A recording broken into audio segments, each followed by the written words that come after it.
Bonjour à tous. Hier, nous avons vu le début de cette histoire où Jésus finalement rencontre un aveugle de naissance, le guérit. Ensuite, il y a une discussion entre cet aveugle et ses pharisiens qui sont là en train de lui demander comment il a été guéri alors que c'est le jour du sabbat.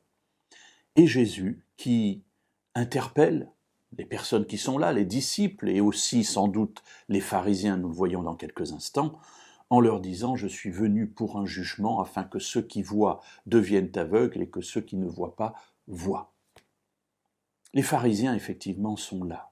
Et dans l'Évangile selon Jean, au chapitre 9, nous lisons maintenant le verset 40, si vous le voulez bien.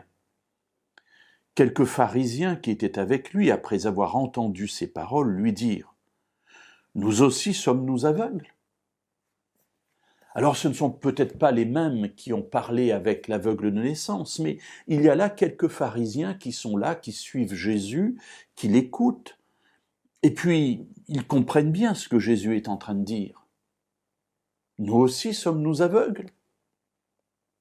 Voilà, Jésus vient de dire qu'il est venu pour un jugement, pour que ceux qui ne voient pas voient. Voilà cet homme qui est considéré par ses contemporains comme étant un grand pécheur, puisqu'il est né. Il est né aveugle, il est né malade. Et puis à côté, on a les pharisiens, ce groupe de personnes qui constitue le sommet de la hiérarchie sociale en Israël à l'époque. Et ces gens qui connaissent la Torah, qui connaissent la loi, la volonté de Dieu, et qui se présentent devant le peuple comme étant ceux qui l'accomplissent parfaitement, se sentent repris dans leur conscience. Ils se classent dans ceux qui voient.